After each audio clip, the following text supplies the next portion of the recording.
ഇതൊരു information video ആണ്. നമ്മൾ ഇന്ന് ഉണ്ടാക്കാൻ പോകുന്നത് ഒരു ട്രാൻസിസ്റ്റർ ഉപയോഗിച്ചുള്ള വളരെ സിമ്പിളായിട്ടുള്ള ഒരു ഫ്ലാഷർ സർക്യൂട്ടാണ്. ഈ സർക്യൂട്ട് കണ്ടാൽ എന്ത് വന്നാലും നിങ്ങളൊന്ന് അന്തം വിടും.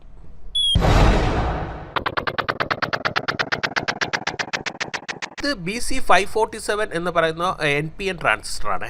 നമ്മുടെ ഈ സർക്യൂട്ടിന് ട്രാൻസിസ്റ്ററുമായിട്ട് വളരെയധികം ഡിപ്പെൻഡൻസി ഉണ്ട്.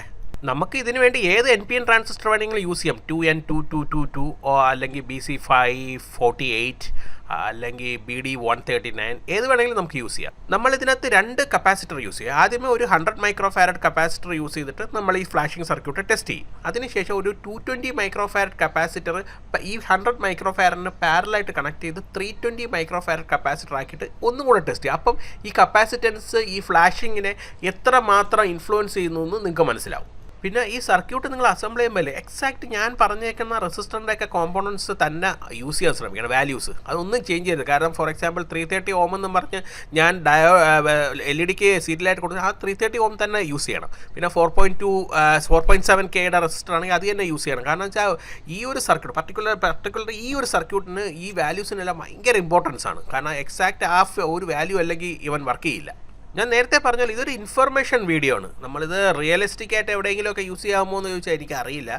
പിന്നെ സർക്യൂട്ട് അസംബിൾ ചെയ്യുമ്പോൾ ശ്രദ്ധിച്ചോണം, ഈ ട്രാൻസിസ്റ്ററിൻ്റെ ബേസിൽ നമ്മൾ ഒരു കണക്ഷനും കൊടുക്കണില്ല. അത് നമ്മൾ അതുപോലെ തന്നെ ഇട്ടേക്കുകയാണ്, ഒരിടത്തും നമ്മൾ കണക്ട് ചെയ്യുന്നില്ല. നമുക്കിനി ഇതിൻ്റെ സർക്യൂട്ടിനെ ഒന്ന് അനാലിസ് ചെയ്യാം. ഇവിടെ കണ്ട ട്രാൻസിസ്റ്ററിൻ്റെ ബേസിൽ നമ്മൾ ഒരു കണക്ഷനും കൊടുക്കുന്നില്ല.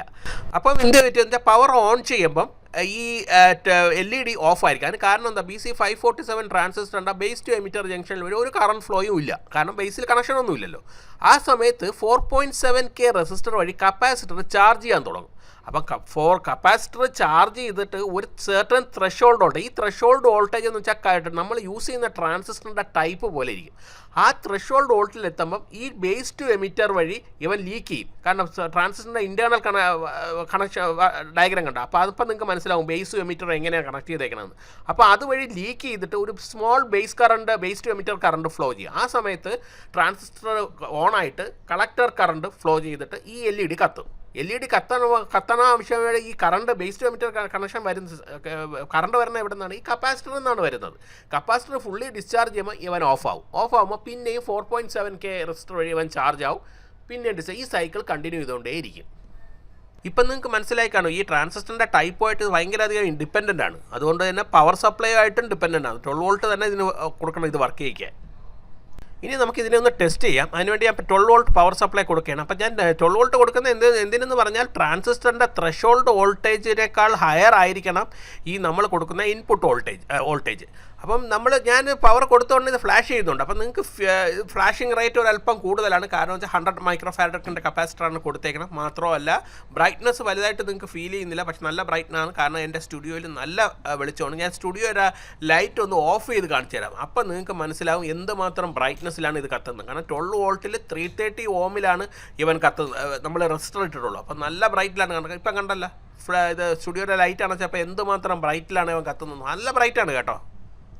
ഇപ്പോൾ സ്റ്റുഡിയോയിൽ സാധാരണ ഒരു 4 അടിയുടെ ട്യൂബ് മാത്രമേ ഉള്ളൂ. അപ്പോൾ ആ ട്യൂബിൻ്റെ വെളിച്ചത്തിലാണ് ഇത്രയും ബ്രൈറ്റ്നസ്. ഇനി നമുക്കൊരു കാര്യം ചെയ്യാം, ഇതിൻ്റെ പാരലായിട്ട് ഒരു 220 മൈക്രോ ഫാരഡ് കപ്പാസിറ്ററും കൂടെ കൊടുക്കാം. ഇതിനെ ജസ്റ്റ് പാരൽ ചെയ്ത് കൊടുക്കുന്നേ ഉള്ളൂ. അപ്പം 320 മൈക്രോ ഫാരഡ് എഫക്റ്റീവ് കപ്പാസിറ്റൻസ് ആവും. അപ്പം ഇതിൻ്റെ ഫ്ലാഷിംഗ് റേറ്റ് എങ്ങനെയായിരിക്കും എന്ന് നിങ്ങളൊന്ന് ശ്രദ്ധിച്ചോ. ഈ സർക്യൂട്ടും വീഡിയോയും ഇഷ്ടമായെങ്കിൽ ലൈക്ക് ചെയ്യാൻ മടിക്കല്ലേ. പിന്നെ നിങ്ങളുടെ ഫ്രണ്ട്സിന് ഷെയറും ചെയ്ത് കൊടുക്കണേ. പിന്നെ സബ്സ്ക്രൈബ് ചെയ്യാത്ത ആരെങ്കിലും ഉണ്ടെങ്കിൽ എൻ്റെ ചാനലൊന്ന് സബ്സ്ക്രൈബ് ചെയ്തേക്ക് കേട്ടോ. കപ്പാസിറ്റൻസ് കൂടുന്നതനുസരിച്ച് ഫ്ലാഷിങ്ങിൻ്റെ റേറ്റ് കുറഞ്ഞുകൊണ്ടേയിരിക്കും. നമുക്കിതിനെ ഒന്നും കൂടെ പവർ ചെയ്ത് നോക്കാം. ഇപ്പം കണ്ട ഫ്ലാഷിംഗ് റേറ്റ് ഭയങ്കരമായിട്ട് കുറച്ചുകൂടെ ഒരു എലിഗൻറ്റ് ലുക്ക് വന്നു കാണാൻ. ഇനി ഞാൻ എൻ്റെ സ്റ്റുഡിയോയുടെ ലൈറ്റ് ഒന്ന് ഓഫ് ചെയ്ത് കാണിച്ചു. അപ്പം നിങ്ങൾക്ക് മനസ്സിലാവും എത്രമാത്രം ബ്രൈറ്റിലും ഭംഗിയിലുമാണ് ഇതവൻ ഫ്ലാഷ് ചെയ്യുന്നതെന്ന്. ഈ വീഡിയോ നിങ്ങൾക്ക് ഉപയോഗമുള്ളതാണെന്ന് ഫീൽ ചെയ്യുകയാണെങ്കിൽ ലൈക്ക് ചെയ്യണേ. പിന്നെ നിങ്ങളുടെ ഫ്രണ്ട്സിന് ഷെയറും ചെയ്ത് കൊടുക്കണേ. പിന്നെ ഈ വീഡിയോയെക്കുറിച്ച് എന്തെങ്കിലും ഡൗട്ടോ സജഷൻസോ എന്തെങ്കിലും ഉണ്ടെങ്കിൽ വീഡിയോയുടെ താഴെ കമൻറ്റ് ചെയ്യണേ. ഇതുപോലുള്ള ഇൻട്രസ്റ്റിംഗ് വീഡിയോയ്ക്ക് വേണ്ടി ചാനൽ സബ്സ്ക്രൈബ് ചെയ്യാൻ മറക്കരുത്. അതിൻ്റെ അപ്പുറത്തുള്ള ചെറിയ ബെല്ലൈക്കൺ ക്ലിക്ക് ചെയ്താൽ ഞാൻ അപ്ലോഡ് ചെയ്യുന്ന വീഡിയോസിൻ്റെ നോട്ടിഫിക്കേഷൻ നിങ്ങൾക്ക് കിട്ടും. ദിസ് ഈസ് ഗഗനോയിഡ് സൈനിങ് ഓഫ്.